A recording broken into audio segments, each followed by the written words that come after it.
Bonjour à tous. Donc je me présente, je m'appelle Jimmy Van Der Planck. Je suis étudiant à l'Arsenal actuellement. Je vais vous présenter un speech sur le lien social. Parce qu'actuellement, je pense qu'en France, on a un problème. Il faut recréer ce lien social. Alors d'abord avec une approche historique.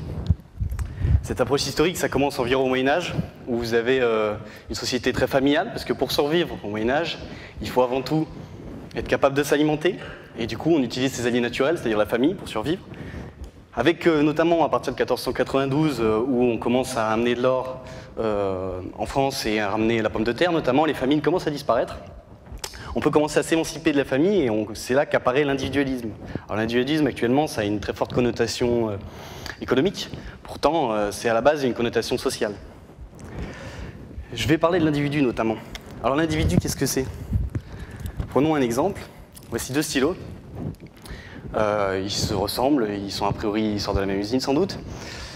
Si je commence à créer des distinctions, par exemple en mettant une étiquette sur l'un, une étoile, un éléphant, peu importe, pour distinguer sa religion, puis sur l'autre, pour le travail qu'il fait, etc. Au bout d'un certain temps, ces deux stylos, on ne les reconnaîtra plus, ils sont complètement différents.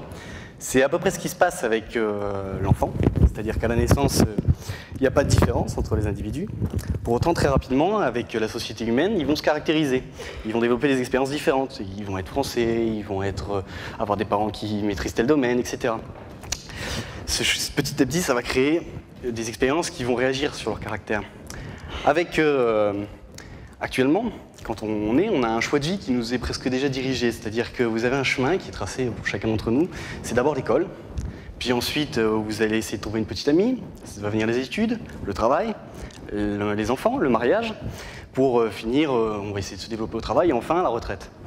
Pour autant, est-ce qu'on a choisi ce chemin? Pas tout à fait. On est dans un état, notamment actuellement avec l'État-providence, on retrouve un peu le côté traditionnel de la chose. C'est-à-dire, quand vous êtes dans une famille, plus vous prenez de l'âge, plus vous devenez un doyen de la famille. Vous êtes écouté, vous prenez l'importance. C'est à peu près ce qui se passe avec l'État actuellement. On a ce sentiment qu'à force de vieillir, naturellement, le travail va venir de lui-même, la famille, le mariage, etc. C'est pas pour autant qu'on obtient toutes ces choses-là. En plus, c'est un chemin qu'on ne choisit pas forcément. Et quand on ne fait pas le choix, quand il s'impose à nous, en général, on en est moins content, moins satisfait, on est souvent moins heureux de ce type de chemin. C'est là qu'intervient le choix. Alors qu'est-ce que le choix? Parce qu'on peut très bien décider un chemin comme ça. Le choix, avant tout, c'est nos expériences. Parce que si, par exemple, je vous demande de dessiner un Rembrandt, par exemple, il faut encore que vous sachiez ce que c'est. Si vous avez eu la chance, vous avez eu une famille qui est artiste, vous êtes passionné pour l'art, vous avez appris à dessiner, après vous pouvez faire ce choix de le dessiner, vous en êtes en capacité. C'est tout à fait ce qui se passe au niveau social. Si vous avez un entretien d'embauche, si vous ne parvenez pas à convaincre vos amis, que vous êtes fait pour le métier, comment vous pourriez convaincre votre employeur? Et tout ça, ça se développe, c'est des compétences, c'est un travail. Alors, concernant le choix, vous avez notamment mademoiselle Broniwar, ou madame, qui est une infirmière australienne qui a noté les 5 plus grands regrets des individus avant leur décès. Vous constaterez, moi j'en fais mon interprétation, après chacun voit la sienne, l'une des premières interprétations, c'est de regretter de ne pas avoir choisi ce qu'on voulait faire dans la vie. Le deuxième regret qui est ressorti, c'est d'avoir travaillé si dur, finalement, d'avoir travaillé pour ne pas avoir pris du temps pour reconnaître sa famille, pour passer plus de temps avec ses amis, pour découvrir d'autres choses qu'on aurait pu faire. Exactement, la suite, c'est j'aurais voulu avoir le temps d'exprimer mes sentiments. Ensuite, je regrette de ne pas être resté en contact avec les amis, que des constantes sociales, il n'y a pas de Rolex à 50 ans. Voilà, ce genre de choses. J'aurais aimé m'autoriser à être plus heureux également. Tout ça, je pense qu'effectivement, pour être heureux, il faut être en contact avec les gens. Je illustrerai ça après avec un exemple. Alors, je vais détailler tout ça, parce que dans ces étapes, au final, on commence à la base avec la primaire, dans lequel tout se passe bien, on est jeune, on ne conçoit pas que l'autre est différent, et quand il y a un conflit, nécessairement, on ne l'assimile pas forcément à lui, ni même à nous-mêmes. Avec le collège, c'est différent. On commence à voir les individualités différentes, on commence à voir que l'individu est différent, et on caractérise les situations. C'est-à-dire que déjà, on est dans une période difficile, du fait de l'école, et une période d'affrontement, du fait de la jeunesse, mais on est aussi On va essayer de trouver des solutions à ces choses-là. On va se dire, est-ce que c'est de ma faute si ça se passe mal à l'école? On va se dire, oui, finalement, je ne suis pas fait pour l'école. On va se dire, est-ce que c'est de la faute de mon voisin? Et oui, effectivement, mon voisin, il m'embête tout le temps. Est-ce que c'est de la faute de l'école? À nouveau, on va se dire, oui, sans doute, je n'aime pas l'école, elle m'en veut, le professeur m'en veut. Pareil, on va continuer ensuite, on va se fermer. On va arriver au lycée, et là, on a une deuxième étape, c'est de trouver la petite copain, la petite copine. Donc pour une fois, on commence à s'ouvrir un petit peu aux autres, on commence à chercher pour trouver quelqu'un.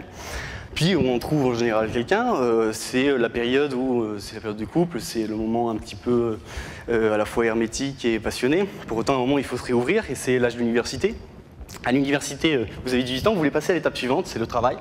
Le travail, on a 18 ans, on veut gagner de l'argent, c'est normal, c'est ce qu'on nous fait miroiter depuis très jeune. Pour autant, donc, vous avez votre petite copine, donc vous vous fermez aux autres. Actuellement, l'université, c'est pourtant très problématique, parce que quand vous faites la différence, par exemple, avec une prestigieuse université américaine et une université quelconque du monde, par sa renommée bien sûr, l'importance dans ce type de constat, c'est que le réseau que vous faites, au final, dans une université prestigieuse américaine, vous y avez soit les enfants des familles les plus fortunées, soit les personnes les plus, entre guillemets, intelligentes, au sens en tout cas de l'école. Du coup, pour trouver un travail à la sortie, c'est quand même bien plus évident quand vous connaissez quelqu'un qui possède une grande entreprise de voitures ou de montres, encore une fois. Ensuite, vous passez au-delà de ça, vous avez l'étape suivante, c'est notamment le travail. Le travail, c'est une forme de retour sur le collège. Au final, pas dans tous les travails, évidemment, ça se tempère, mais dans certains travails, notamment, vous arrivez dans une situation où vous êtes en conflit, parce que c'est se forcer pour pouvoir bénéficier de tout le retour de l'argent que ça opère. Vous arrivez dans cette situation où vous cherchez les raisons qui vous violentent au travail à chaque fois. Alors d'abord vous dites, est-ce que c'est de ma faute? Oui, effectivement, ce travail ne me plaît pas. Est-ce que c'est la faute de mon travail? Effectivement, ce travail est difficile, c'est pour ça que c'est dur. Est-ce que c'est la faute de mes collègues? Bien sûr, c'est toujours la faute de mes collègues puisqu'ils font mal leur travail. Enfin, en tout cas, on se trouve quelqu'un et on essaie de taper dessus. Enfin, c'est la retraite, et là, la retraite, c'est quand même difficile quand on est retraité. Vous avez déjà tous, je pense, rencontré une personne âgée qui n'a pas construit son réseau social et qui se sent seule. Du coup, pour tout cela, pour continuer, vous avez, moi, il y a un exemple qui est de Frédéric II, qui, lui, a fait une expérience. Vous aviez 6 enfants qu'il a fermés au monde. Il les a nourris, ils s'en est occupés, mais pas de contact social. Et ces 6 enfants sont décédés par absence de social. C'est pour ça que j'en viens à ma solution. Moi, je pense que ce qu'il faut faire, c'est réintroduire le social, recréer ce lien qui disparaît petit à petit, et notamment avec les nouvelles technologies. Recréer ce lien, ça permet quoi? Notamment au collège, vous voyez qu'actuellement, une des problématiques de l'affrontement, c'est qu'on cherche quelqu'un sur qui se dire que ça se passe mal, et qui c'est qu'on trouve? C'est le professeur. Pourtant, si vous entendez avec le professeur, si on relie ce qu'on ne fait pas actuellement en France, c'est-à-dire les surveillants qui s'occupent du social et les professeurs qui s'occupent du travail, si on relie ces deux parties-là, on peut enfin comprendre la vraie problématique qui fait que l'élève est en difficulté. Ensuite, l'université, c'est quand même effarant quand, à la fin des cours, quelle que soit l'heure du cours, même à 12h30, tous les étudiants partent. En 5 minutes, l'amphithéâtre s'est vidé. Pourtant, il y a plein de choses à faire sur l'université. Il y a de la danse, du théâtre, de l'art, beaucoup de choses. Et ces choses-là, pour autant, ne sont pas participées. Vous retrouvez tout le temps les mêmes étudiants dans ce type d'activité. Parce que l'étudiant ne prend pas le temps à nouveau de créer du social. Quand vous arrivez ensuite dans le monde du travail, c'est pareil. Par exemple, vous êtes fatigué, ça se passe mal chez vous, dans votre famille. Vous avez Fatia en face de vous, qui est une fille très gentille, au demeurant. Vous discutez avec elle, vous dites, est-ce que tu peux terminer mon travail? Au début, si vous la connaissez à peine, bien sûr, dans tous les cas, elle va vous sourire, elle va vous dire, oui, je vais terminer. Si vous la connaissez pas, elle va pas avoir d'empathie. Après, elle va aller voir ses collègues et dire, voilà, il me donne une charge de travail supplémentaire, moi aussi, ça se passe à la maison, c'est difficile. Alors que si elle vous connaît, si les autres collègues vous connaissent, ce genre d'histoire, ça ne vous atteindra pas. Au final, ils vous apprécieront. Ils savent pourquoi ça se passe mal. Ça passe au-delà des bruits de couloir, ces choses-là. Du coup, c'est un travail, tout ça. Par exemple, la retraite aussi, si vous arrivez en retraite, si vous mettez un pied dans l'association parce qu'on va vous prendre pour la vieille personne qui veut découvrir, qui veut se socialiser parce qu'elle est seule, alors que si ça fait plusieurs années, vous passez pour le doyen, on va venir vous poser des questions, demander comment ça se passe. Enfin, pour tout ça, c'est un travail, c'est-à-dire que c'est un travail sur soi, c'est dire bonjour tous les jours, c'est dire comment ça va, c'est organiser des choses durant l'année. Et pour recevoir 15 textos qui vous disent « Ah, je suis malade, je ne peux pas venir ».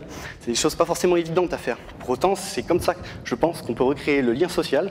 Je pense qu'actuellement, on a cette difficulté. Alors bien sûr, ça apporte quelques critiques. Voilà.